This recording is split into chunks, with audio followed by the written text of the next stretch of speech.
कथा, पुरुषार्थ कथा, सुनो सुनो सिद्धार्थ कथा। सत्य कथा,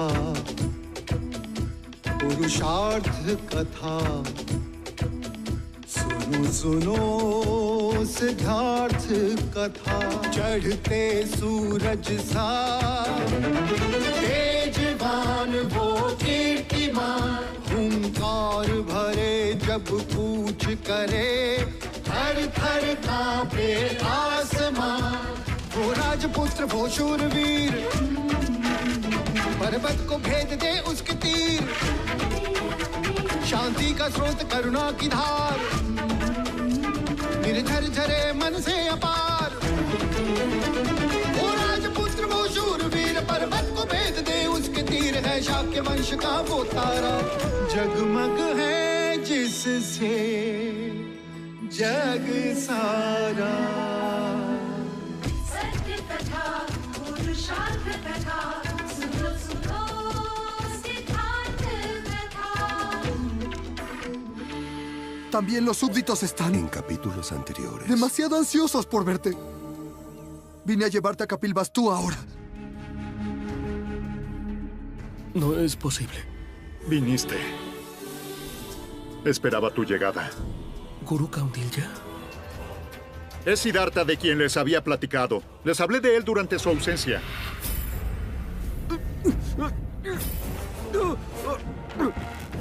Discúlpame, príncipe. Eran órdenes de mi amo Prasanjit. Venir a matarte. हमारे युवराज सिद्धार्थ जितने शांत, उनका पुत्र उतना ही नटखटा चंचल। देखो ना, कब से खिलाने की कोशिश कर रही हूँ, पर यह है कि खाता ही नहीं। युवराज राहुल, क्या बात है? आज छोटा युवराज अपने दादी माँ के हाथ से खाना खा रहे। लौशिका, युवराज राहुल को लेकर बाहर जाओ। जी। आइए।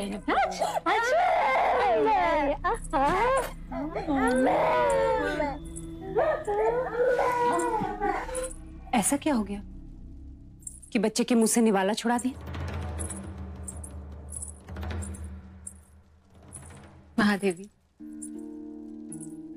विभावरी आपसे कुछ कहना चाह रही है। वो कहने का साहस जुटा नहीं पा रही थी, इसलिए मुझे साथ लेकर आई।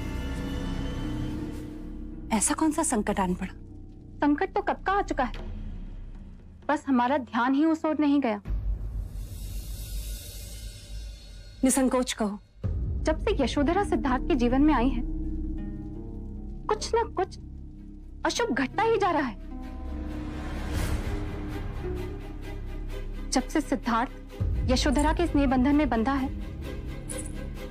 तब से सिद्धार्थ और देवदत्त के बीच मनमुटाव हो गया है। दोनों के बीच यशोधरा को पाने के लिए मल्ल युद्ध तक हो गया। यशोधरा का रिश्ता जुड़ते ही कौशल नरेश प्रसन्नजीत के साथ युद्ध तक हो गया। विवाह को टालना पड़ा, यशोधरा की गोद भराई तक ना हो सकी। और आपने भी तो कोई प्रयत्न नहीं छोड़े।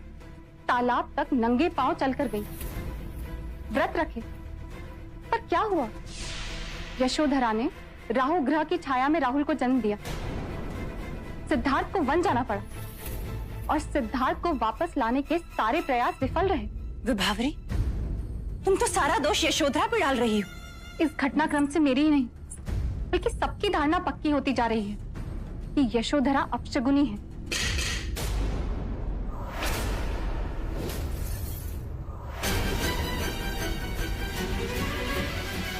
यशो! यशो!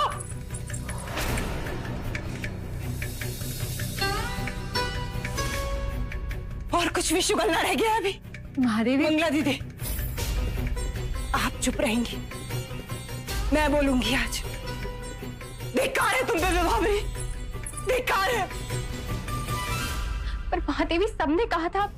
तुम्हारा विवेक मर गया था जो लोगों की अर्थहीन बातें सुनती रही। इस परिवार में घटी हर दुर्घटना को यशोधरा से जोड़कर तुम उसे दोषी साबित नहीं कर रही हो। अभी तो अपनी मंद बुद्धि का परिचय दे रही हो। एक कन्या जब अपने माता पिता का घर छोड़ दूसरे के घर आती है, इस भरोसे के साथ आती है कि उसे ममता का वही आंचल मिलेगा, परंतु तुमने मेरी पुत्री के हृदय पे अपने शब्दों के शूल उस समय चुभाए जब वो बेसहारा अंदर से टूट रही है।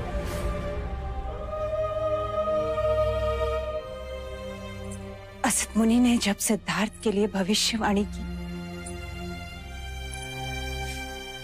यशो का तो तब जन्म भी नहीं हुआ था। मेरे पुत्र के साथ वही हुआ जो वो अपने भाग्य में लिखा कर लाया था,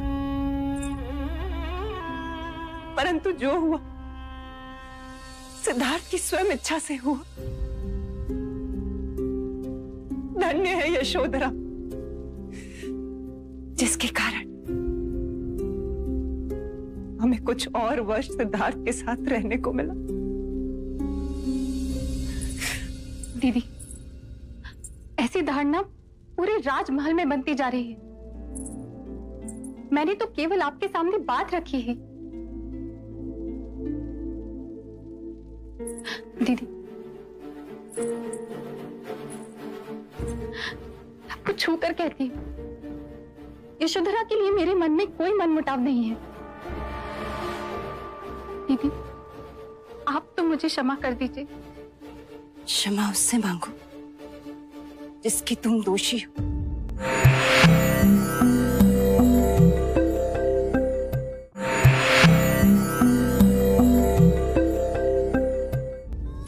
यशो,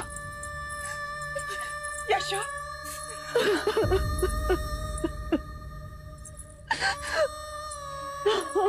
यशो, नहीं, आप सबके दुख का कारण हो।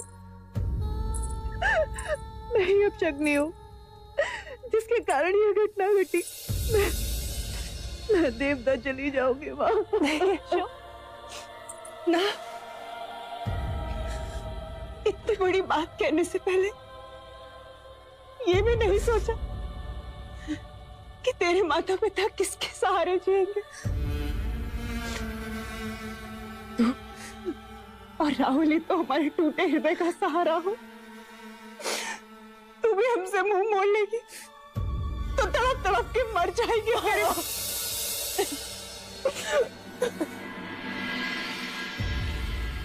आग लगे मेरे मुंह को जिससे ऐसी बात निकली।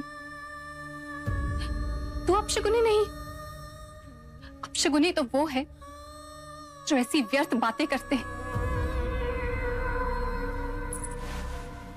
तेरी छोटी काकी तुझसे क्षमा मांगने आई।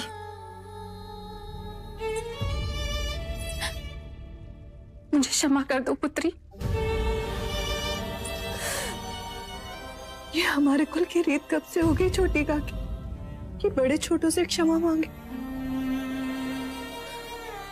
आपके ये हाथ जब उठे तो आशीर्वाद देने के लिए उठे।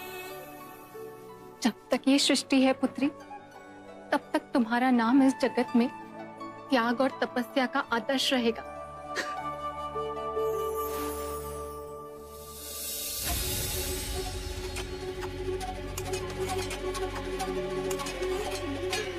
भाइयों, एक बार फिर से सोच लो, रोहिणी नदी के पानी का बहाव अपनी ओर करने से हमारे और कपिल वस्तु के बीच बहुत मनमुटाव हो जाएगा। मनमुटाव से अब नहीं डरते हम। जब हमारी राजकुमारी यशोधरा को ये राष्ट्र धार छोड़कर चले गए तब क्या कसर बची है। बिल्कुल सत्य कह रहे हो भाई। हमारी राजकुमारी का जीवन व्यर्थ करने के बाद तो कपिल वस्तु ने हमसे शत्रुता मोल ले ही ली है। शत्रुता का जवाब शत्रुता है। हमारी यशोधरा के धिक्कार की ईंट का जवाब हम ही पत्थर से देंगे। हाँ, ईंट का जवाब पत्थर से देंगे। ठीक है।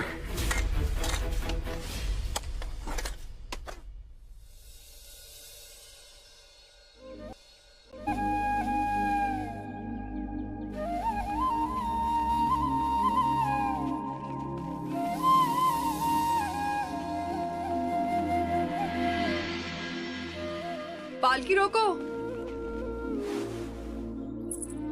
सिद्धार्थ, युवराज सिद्धार्थ, सिद्धार्थ।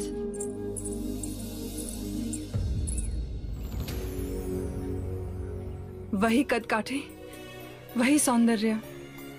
मैं जानती थी कि आप युवराज सिद्धार्थ ही हैं, परंतु आप यहाँ इस दशा में।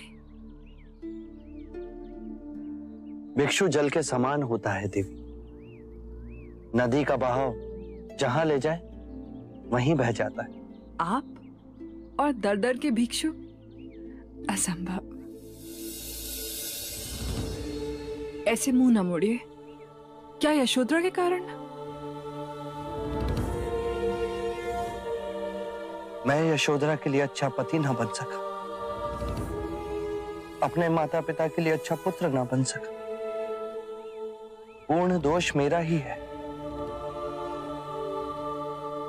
तो वैराग्य क्यों? सारा ऐश्वर्य छोड़। धनी हो या निर्धन, हर जीव के मन में मृत्यु के समीप विचार आते हैं कि हम कौन हैं, कहां से आते हैं और मृत्यु के पश्चात हम कहां जाते हैं।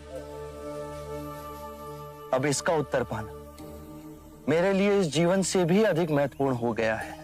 आपसे निवेदन है, आप मेरे साथ मगध चलिए। महाराज बिंबिसार ने मुझे वहां एक महल दिया है। वहां साधना में आपको कोई बाधा न होगी और मुझे आपका सानिध्य भी मिल जाएगा। क्यों आप दूसरी बार मुझे ठुकरा रहे हैं? मैं वैशाली की नगर वधू, जिसके सामने बड़े बड़े महारथियों ने शीश झुका दिए, आपसे भीख मांग रही है।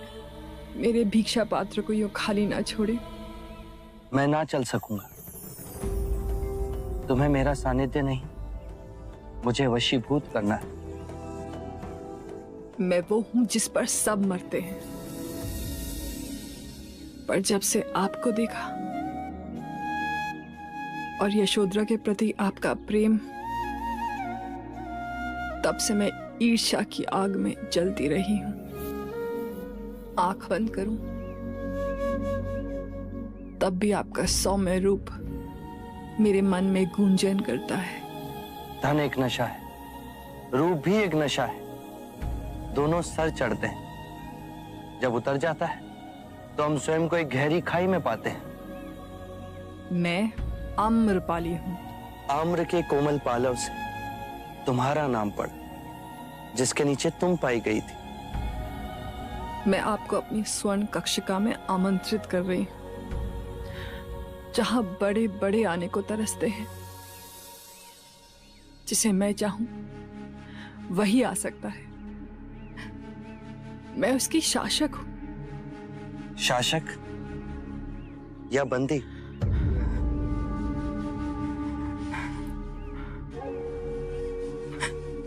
आपको कैसे पता कि इस सुंदर शरीर के अंदर इतनी पीड़ा है? बिना जाने आपने मेरे दुख को पहचान लिया।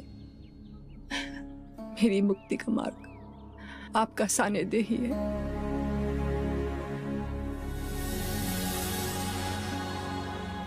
आज तुम्हारी पीड़ा ने तुम्हें जागृत किया। अपने अंदर देखो आम्रपाली, कौन हो तुम? ध्यान धरो, तुम वो नहीं जो जग तुम्हें समझता है। तुम आज भी उस आम्र के कोमल हरे पत्ते के समान, जिससे तुम्हारा नाम पड़ा।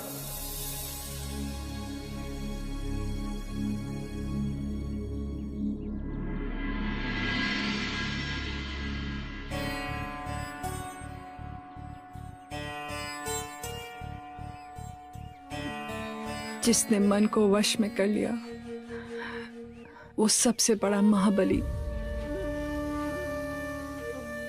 तुम भिक्षुक कहाँ हो सिद्धार्थ? भिखारी तो हम हैं।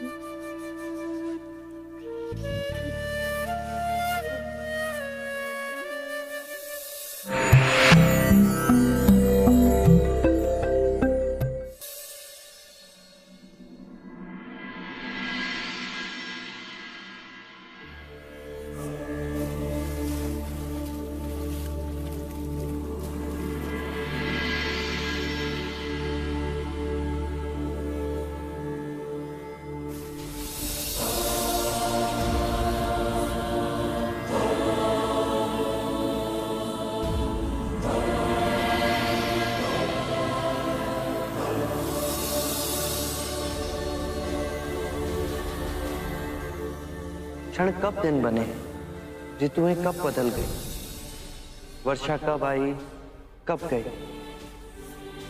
3 वर्ष बीत गए कपिलवस्तु का त्याग किया।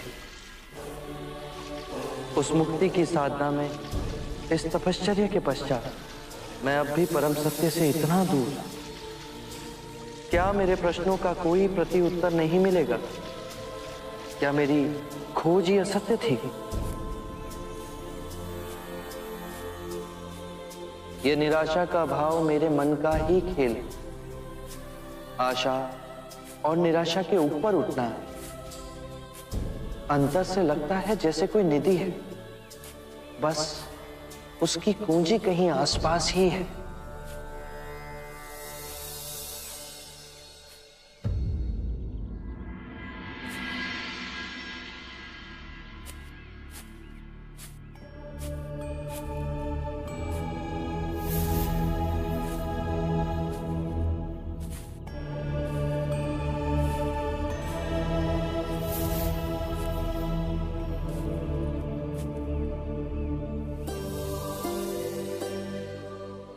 तुम्हारी जिज्ञासा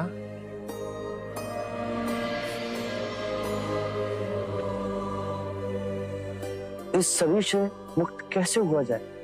इस शरीर को सुखाओ, गलाओ, पिघलाओ, इसके सारे अहंकारों पर विजय पाओ। ये संभव है? क्षत्रिय हो, राजघराने के हो। आपने कैसे जाना? कंधों पर अब भी धनुष खींचने का चिन्ह है। हमारे परम गुरु भी तुम्हारी तरह राजकुल में जन्मे हैं। 30 साल की आयु में उनमें वैराग्य जागा। उनका सांसारिक नाम वर्धमान था, पर अपनी साधना और तपस्या से वे महावीर कहलाए। 12 साल तक वो गृह त्याग कर अपने शरीर को तपाते रहे, अपनी हर कामनाओं को उपेक्षित किया। फिर वो शांत हो गए, स्थिर हो गए। उन्होंने क्या पाया? केवल जाना कि आत्मा शाश्वत है। समय का कोई भी बंधन उसे बांध नहीं सकता, पर उसके चारों ओर कर्म के कण उसे अस्थिर कर रहे हैं। कर्म के चक्र से आत्मा को मुक्त करना है। अहिंसा इतनी पूर्ण हो कि मन में अहिंसक विचारों का भी स्थान न रहे। सत्य का इतना गहन पालन हो कि कोई भी प्रलोभन सिर्फ शमशान की राख लगे। ना चोरी कर, किसी के अनुभव की भी नहीं, और ब्रह्मचर्य का पालन इतना कठोर हो कि कोई भी शरीर की इंद्रियों को जगा ना सके। सुखा दो हर उस कामना को जो शरीर की इंद्रियों से जागृत होती हो। इतने स्थिर हो जाओ कि मोक्ष की कामना भी समाप्त हो जाए। नीति नीति नीति। सत्य ये नहीं, ये भी नहीं, वो भी नहीं। परम सत्य के मार्ग पे मैं पूर्व के सारे ज्ञानों को नकारात्मक करता रहा। मैंने सब मार्ग सहज ही चुने, परंतु ये मार्ग मुझसे अछूता ही रह गया। ये ज्ञान आपने मुझे दिया, परम धन्यवाद आपका। यदि लकड़ी गीली हो तो उसमें आग सहज नहीं लगती। सत्य का ये भूमि तपस्वियों की है। महावीर के तप ने मुझे एक नई दिशा का आह्वान दिया है।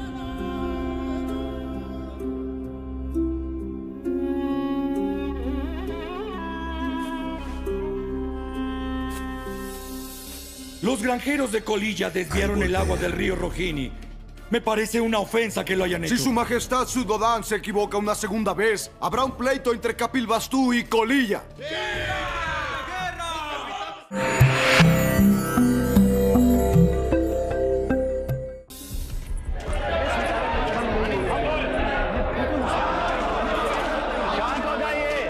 शांत हो जाइए। यदि इस प्रकार सब एक साथ बोलेंगे तो कुछ समझ में नहीं आएगा। आप लोग अपनी अपनी समस्या एक एक करके बताइए। राजा द्रोणोदन, कोलियों के किसानों ने जगह जगह पर रोहिणी नदी का पानी अपने खेतों की ओर मोड़ दिया है। इससे हमारे किसानों को पानी नहीं मिल रहा है। उनके खेतों में खड़ी हुई फसल नष्ट होती जा रही है। अब यदि महाराज शुद्धोधन ने कोई ठोस निर्णय नहीं लिया तो कपिलवस्तु और कोलियों के बीच अवश्य युद्ध होगा। भाई भाई एक दूसरे के खून से खेत सींचे, क्या यही आपकी नीति है? मैं आप सबकी समस्या महाराज के सामने रखूंगा। समस्या तो उनके सामने हम भी रख सकते हैं, पर महाराज के दर्शन हो तब ना। और दर्शन होंगे कैसे? महाराज को तो जैसे राज्य की सुधि नहीं है। सुधि नहीं है बिल्कुल भी। मेरा एक सुझाव है, यदि महाराज शुद्धोधन पुत्र वियोग के कारण राज्य पर ध्यान नहीं दे पा रहे हैं तो राज्य का कार्यभार किसी और को सौंप देना चाहिए। उचित है, यही उचित है। सभा का अध्यक्ष किसी और को नियुक्त किया जाए। हाँ राजा द्रोणादन, इस सभा का अध्यक्ष आप क्यों नहीं बन जाते?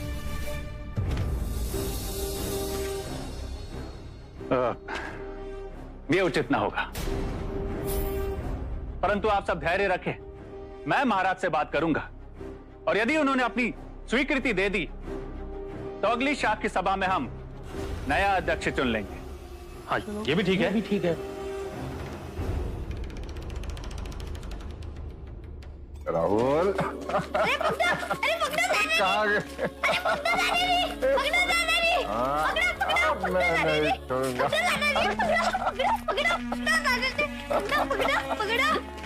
पकड़ लिया।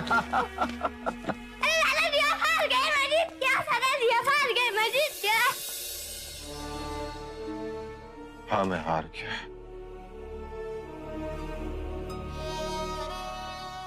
मैं हार गया।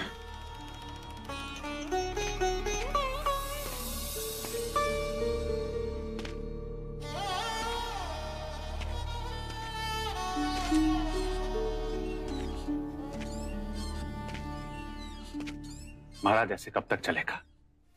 आज सभा में रोहिणी नदी को लेकर बहुत बड़ा विवाद हुआ। कोलिया के किसानों ने पानी का भाव अपनी ओर मोड़ दिया है।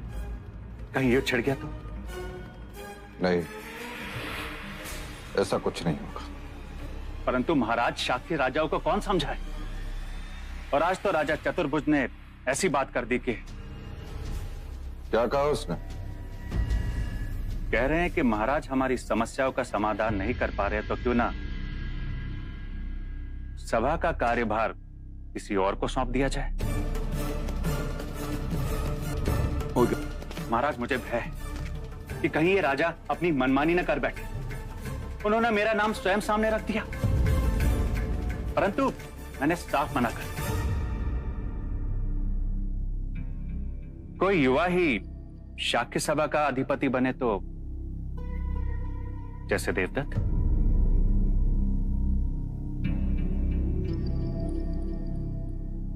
मैं तुम्हारे प्रस्ताव पर विचार करूंगा। जी भाई महाराज।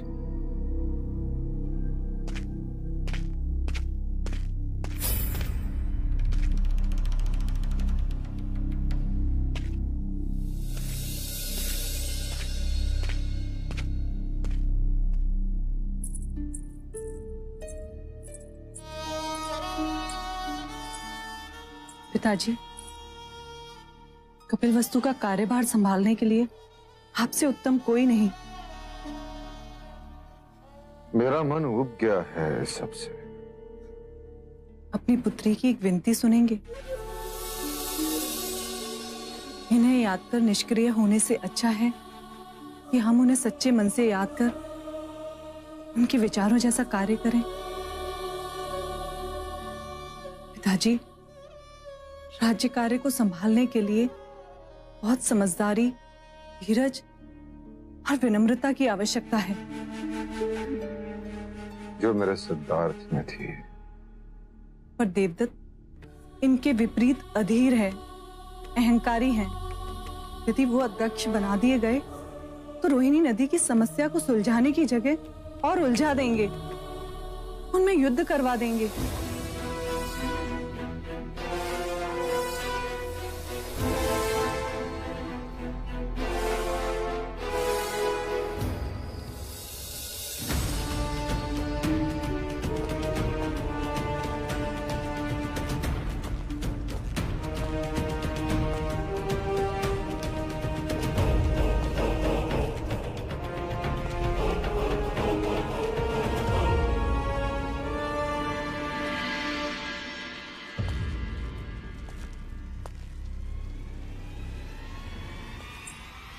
अब इस सिंहासन को ताकने का नहीं, उस पर बैठने का समय आ गया है पुत्र।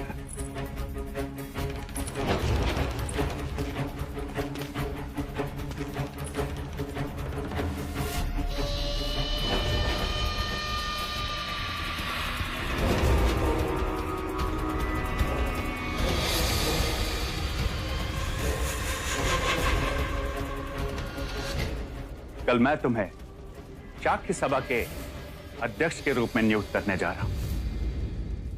अगला कदम शाक्य देश के महाराज का है और ये सिंहासन तुम्हारा।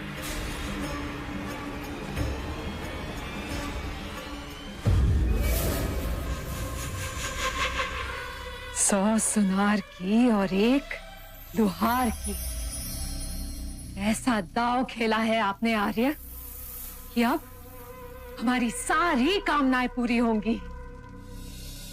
अब देखिएगा पिताजी, सबके मन से सिद्धार्थ की स्मृति को मिटा के रख दूंगा। अब चारों ओर मेरी ही जय जयकार होगी। जय जयकार। देव पुत्र, इतना ना भूलो, क्योंकि अब हमें पहले से अधिक सतर्क रहना होगा कि तुम्हारी जगह वो नंद ना ले ले। नंद? जब सिद्धार्थ को ही रास्ते से हटा दिया तो ये नंद क्या चीज है?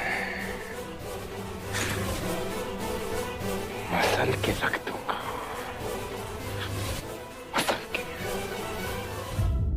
Ofrendas de todas mis plegarias. Yo soy un sabio. Al volver, Ha pasado mucho tiempo desde que me negué a los alimentos. Debes disculparme.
आप कोई देव है?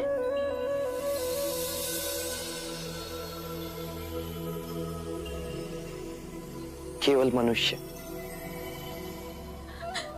पानी पिएंगे?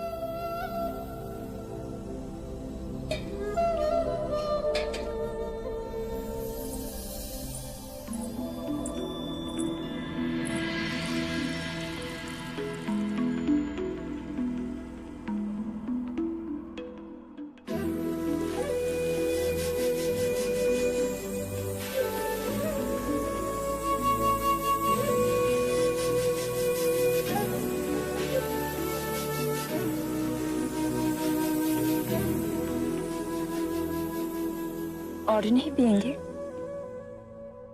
और नहीं,